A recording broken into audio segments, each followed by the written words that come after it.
Hello प्यारे बच्चों, आज हम षष्ठ कक्षायाः कक्षा 6 क्लास 6 संस्कृत पाठ्यपुस्तकं संस्कृत की पाठ्यपुस्तक दीपकम बुक का नाम है दीपकम प्रथमः भागः के अष्टमः पाठः पाठ 8। पाठ का नाम है बुद्धिः सर्वार्थ साधिका, माने बुद्धि ही समस्त माने बुद्धि ही सभी प्रयोजनों का साधन है को पढ़ेंगे और समझेंगे। संसारे उत्तम जीवनाय बुद्धि पूर्वकः व्यवहारः आवश्यकः भवति।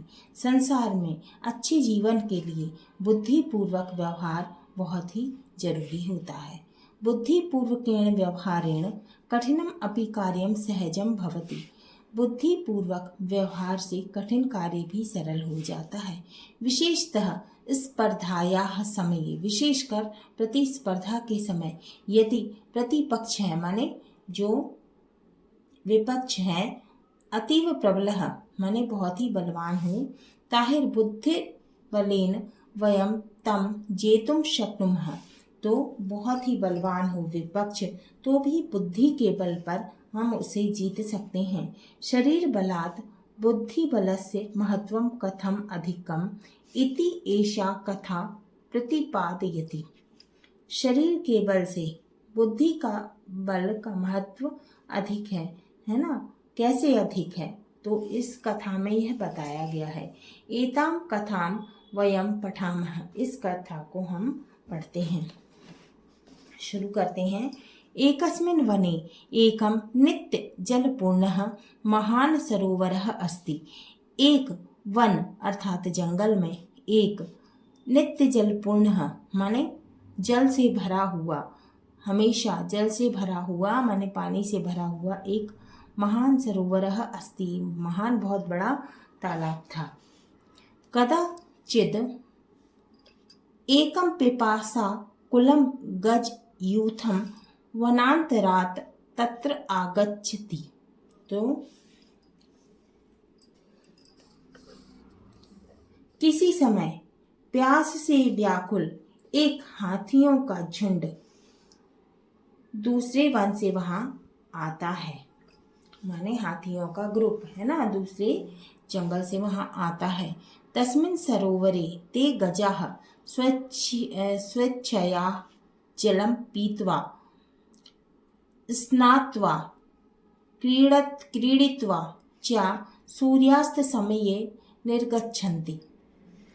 उस सरोवर में हाथी स्वच्छ जल को माने साफ जल को, साफ पानी को पीते हैं, स्नान करते हैं, खेलते हैं और सूर्यास्त के समय चले जाते हैं। तस्य च सरोवरस्य तीरे समन्तात् सुकोमल भूमौ बहूनि शशिकः बिलानि सन्ति।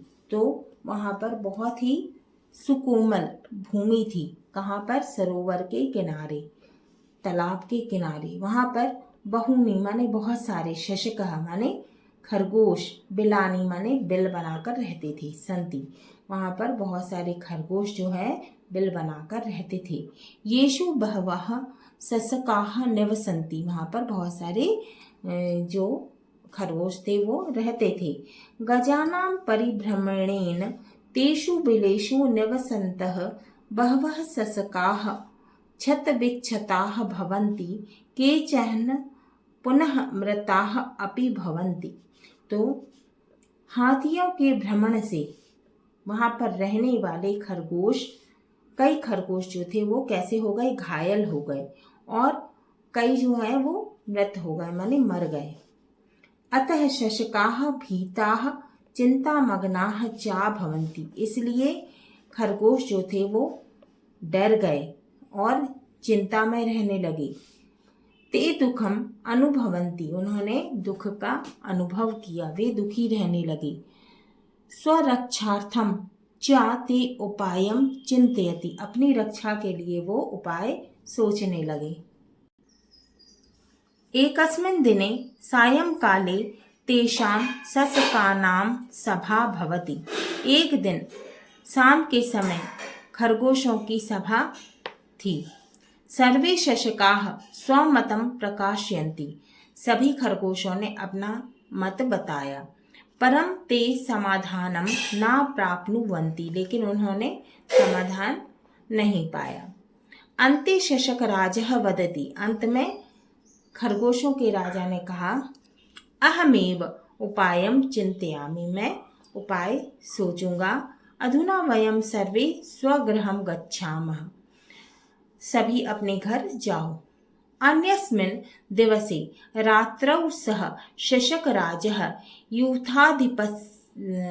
यूथाधिपस्य गजराजस्य समीपम गच्छति। तो दूसरे दिन रात में खरगोशों का राजा जो था वो हाथियों के जो समूह था उसके गजराज से माने हाथियों के राजा के पास गया। सह गजराजम कथयति, उसने गजराज से कहा, हे गजराज, एषः सरोवरः चंद्रस्य वास स्थानम अस्ति, इस सरोवर में चंद्रमा का वास स्थान है, माने चंद्रमा वहाँ रहते हैं। वयम शशकाः तस्य प्रजाः स्मः, हम खरगोश उनकी प्रजा हैं। अतएव सः शशकांक इति नामना प्रसिद्ध है, इसीलिए हम शशांक नाम से प्रसिद्ध हैं। यदा शशकाः जीवन्ति, यदि खरगोश जिएंगे, तदा एव चंद्रः प्रसन्नः भवति, तब चंद्रमा प्रसन्न होंगे। गजराजः पृच्छति, गजराज ने पूछा, कथम अहम विश्वासम करोमि, मैं कैसे विश्वास करूं। किम सत्यमेव चंद्रः सरोवरे तिष्ठति, चंद्रमा जो है वो सरोवर में रहते हैं।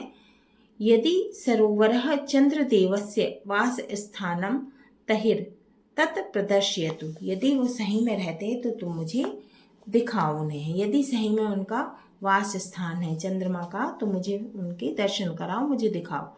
शशकः कथयति, खरगोश ने कहा, आम, हाँ, चंद्रस्य दर्शनाय आवाम अधुना एव सरोवरम प्रति चलावः। तो वो कहने लगा कि चलो ठीक है, हम चलते हैं सरोवर में। तो वो सरोवर के पास आते हैं।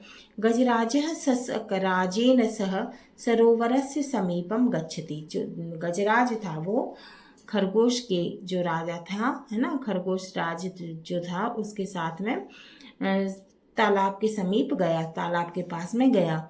सह जले चंद्रस्य प्रतिबिंबम पश्यति, उसने पानी में चंद्रमा का प्रतिबिंब देखा। प्रतिबिंब माने परछाई देखी।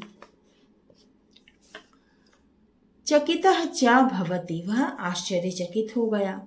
सह भयेन चंद्रम नमति, उसने डर के मारे चंद्रमा को नमन किया, प्रणाम किया। ततः सह गजयूथेन सह अन्यत्र गच्छति, वह अपने पूरे ग्रुप के साथ में, हाथियों के ग्रुप के साथ में दूसरी जगह चला गया। सह गजयूथम पुनः कदापि तस्य सरोवरस्य समीपम न आगच्छति, फिर वो दोबारा से उस सरोवर के पास में नहीं आया। शशकाः तत्र सुखेन तिष्ठन्ति, खरगोश वहाँ सुख से रहने लगे। सत्यम एव उक्तम, सत्य ही कहा गया है। बुद्धि है सर्व साधिका, बुद्धि से सभी कार्य साधे जा सकते हैं। अब इधर दिख रहा है ना हाथी ये, और ये खरगोश है ना, वो दिखा रहा है चंद्रमा की परछाई। और इस चित्र में ये देखो हाथी दिख रहे हैं और ये खरगोशों के बिल हैं, है ना, खरगोश भाग रहे हैं।